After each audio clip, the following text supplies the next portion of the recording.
I don't... You don't love me? No, I just have to think about it for a minute. Think about what? Well, saying I love you is a really difficult thing. Well, I just did it. And you did it really well. What the hell does that mean? According to the dictionary, love is a profoundly tender, passionate affection for another person. According to Robert A. Heinlein, love is that condition in which the happiness of another person is essential to your own. According to Robert Frost, love is an irresistible desire to be irresistibly desired. Whatever love is, it's a necessary ingredient in every relationship. So what about the beginnings of those relationships, when love is just beginning to form or is a new love? Common ways of expressing love nonverbally are acts of support, sharing common experiences, expressiveness, openness, and physical contact. Verbal expressions of love are equally as important. It means a great deal to people to hear affirmation that their partners love them. As such, the first time a declaration of love to a romantic partner is made can be one of the most important moments in a new relationship. Take my heart and please don't break it. Love was made for me and you.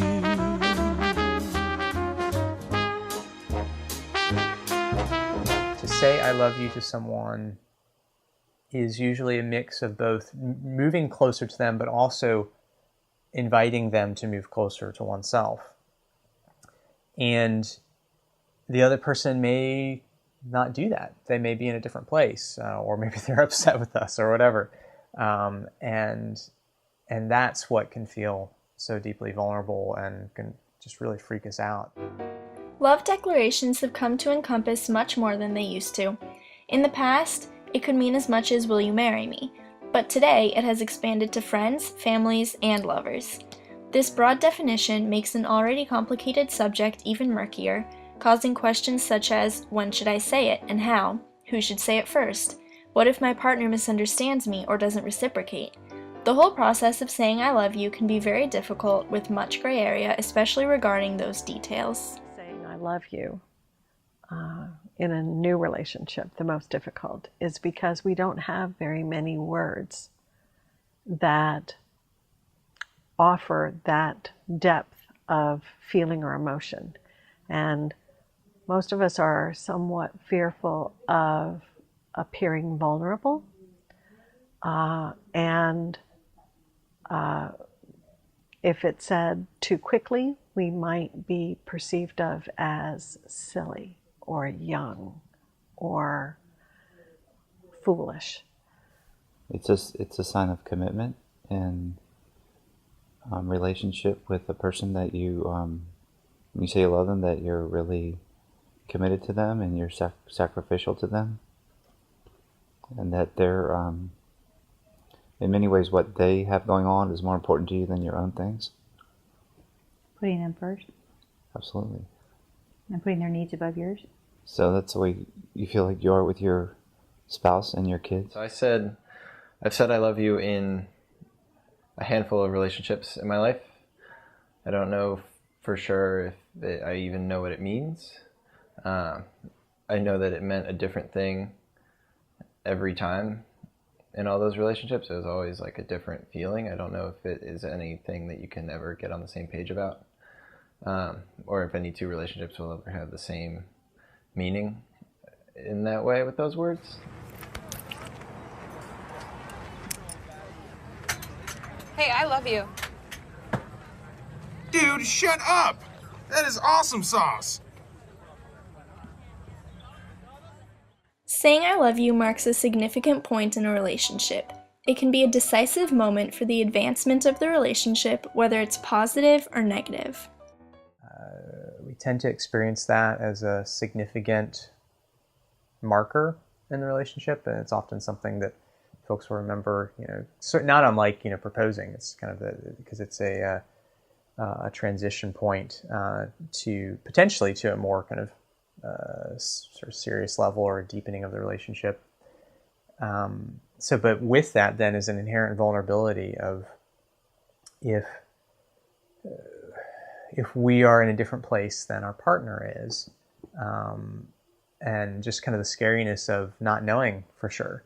And often sometimes saying I love you is both a mix of expressing how we're feeling, but also potentially a little bit of a kind of trying to test out, like, are you there? I'm hoping you're there. I think you're there. Please be there. But yeah, it's definitely like a huge marker in any relationship with any person, where like once you go from before you said it, there's just like I don't really know how to talk about it. After you said it, things are different than before you said it, and there's not an easy way to figure out what happened or what's different, other than that like it can be very, very good and happy, or it can feel very uneasy and stressful and burdensome and heavy. According to Herb Scribner's 2014 article, I Love You, a guide to saying those 3 powerful words, when you're in a relationship with someone, situations will arise where you have to conquer fear. One of those is saying I love you for the first time, but once you face it and that barrier is beaten, you'll feel much better. Doesn't seem like it should be difficult to say, but we do think about it very differently because of the vulnerability implied. If I'm telling you this, you know something about me, and you can hurt me. We say it all the time, right? And there's lots and lots and lots of words that may, I adore you, I'm fond of you, I like you, all of those kinds of things. None of them have the weight for us of love. And oftentimes we trivialize it, but in a new relationship where we're not entirely certain it's going to get said back to us and that it will shape the rest of the relationship, I think we're afraid of feeling vulnerable. According to Blomquist in his 2012 article, Do You Love Me Too? Perceptions of Responses to I Love You, saying I love you to a romantic partner for the first time in a new relationship is a terrifying moment that both exposes the initiator to vulnerability and can sway the balance of power within the relationship. Some feel as though the one who says I love you first can lose power, because it puts them in a position where their partner has more control over them and their emotions, with the ability to hurt or please them if they wish. Another possible reason for a shift in the power is because of the dependent position one may put themselves in after they say I love you. Like anytime we're placing sort of the resolution of an internal need in the hands of our partner, that is inherently putting us in a dependent kind of position. Now, typically, if we're doing that with our partner, there's ways in which they're doing that with us, and that's then how we get codependence. But that sense of both parties feeling some intense need that they believe only the other person can fill. And so then you end up with funky power dynamics and power shifting back and forth in yucky ways, and both people feeling controlled. And then there's certain types of patterns that tend to emerge with that are not fun. Expressions of love and other warm feelings could facilitate relational closeness and interdependence.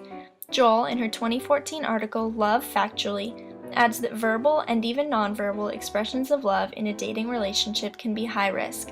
Once you've said it, there's no turning back. It connotes higher levels of commitment and involvement, which if one person isn't ready for, can create sources of conflict or tension in even the happiest of relationships. Do you also have the picture of him hijacking me in my hallway earlier today? I'm sorry, what? I mean, how fair is that? He's gone, and then he shows up out of the blue. You can't live here. This place is a dump. And by the way, I love you. I love you? Is he serious? I don't know. Another difficulty in telling your partner you love them is the pressure over details. Who's supposed to say it first? When is it appropriate? What are my reasons, or do I have any ulterior motives? Study reported by Brantley in his 2002 article, When and Why Gender Differences in Saying I Love You Among College Students. Males, despite their purported emotional restriction, are usually the first to tell their partner he loves them. Harrison and Shortall's 2011 study, Women and Men in Love, Who Really Feels It and Says It First, states that men tend to say it first because they are socialized to take the initiative in relationships, and that verbally declaring their love may prompt women to reciprocate. Others may say it first in an effort to manipulate the relationship and make their partner commit prematurely. If they possess the knowledge that women find it to be romantic, they may communicate what she wants to hear to advance the relationship sexually and/or emotionally. Because of this, women tend to be more cautious about expressing their love or reciprocating it in order to protect themselves, though this is contrary to what is commonly believed. Love is a feeling that grows with time and that grows deeply and takes root over long periods of time. If you jump into a new relationship and you say, either one says, I love you too soon, it can't possibly hold the same meaning as it would if you're still saying that when you have known that person for a year or 2 years or 50 years. Because, yeah, I think that saying I love you is best the more that it can be just a congruent expression of this is where I am at, and I want to share that with you as a gift, both expressing my valuing of you, but also a gift of myself in terms of this is some of where my heart is. Daisy's 2012 article, 7 Weeks to I Love You, states that the average time for telling a partner I love you is after 14 dates, assuming 2 a week. However, others state that it's not the amount of time that should determine when you declare your love, but rather simply how you feel. I don't know, it was a long time ago. I guess it's hard to remember everything, but I don't think we were love at first sight, but we were pretty much liked each other when we first met, and so more and more you just want to go hang out with that person and find out what she was doing for the weekend or for the evening or whatever. So I was love at first sight. So was I. We'll talk about that later. Well, you know, it's really interesting because I don't think it's about time. I think that you can meet somebody and feel like that you love them almost immediately. I love you still.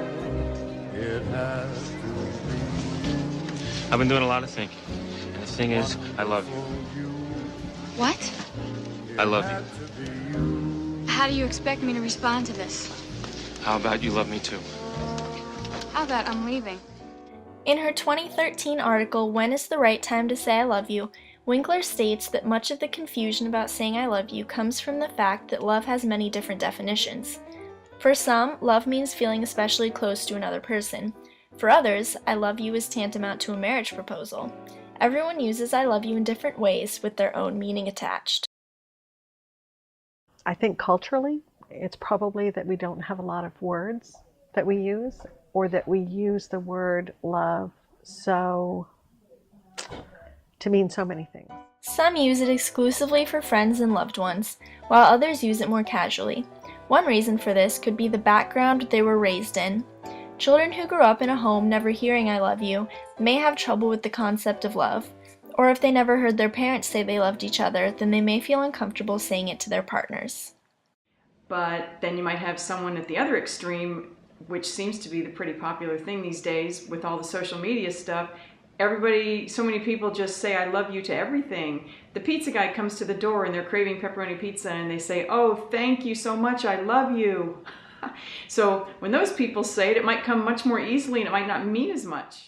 It's also common for expressions of love to be misinterpreted.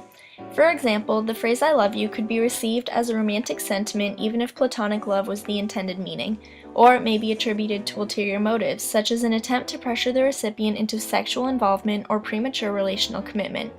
Winkler adds that if both people are ready to profess their love to each other, those words can convey a sense of happiness beyond compare. However, if one person isn't ready to hear it, even the sweetest and most promising relationship could nosedive into an awkward tailspin. Unless you really are graced with immense wisdom, the person who says it first and then doesn't hear it back is going to be hurt and is going to start second guessing themselves. And then they're going to start perhaps changing their behavior and things won't feel as natural anymore because they'll be trying to do more to woo that person and to make that person love them because now I've decided I love you and I'm going to make you love me. Or it might work the other way and it might bring the relationship to a more rapid end that it might not have suffered otherwise. However, the relationship could also continue on while the person who said I love you simply waits for their feelings to be reciprocated. However, if the initial I love you comes at a point that both parties are not as in sync on that. You know, maybe the other person is kind of trying to figure out how they're feeling. They're like, oh, I know that I'm really like spending time with you and I want to keep doing that, but I don't know, I love you. If I'm not sure I'm ready to say that, or maybe I have baggage about that, or, you know, whatever. Then that initially can make for some instability and some uncertainty, some distance potentially. Again, I don't think that has to be catastrophic. I think like you're taking that risk. It could be, you know, everything could change, and if they don't feel that way, it's sometimes there's a balance. You can like kind of walk a line for a little while longer, and things are great, and you can sort of like wait for the other person to catch up if you're there early, or you can sort of hope that they've been waiting for you to say it and are like ready. But if not, you know, that's kind of it.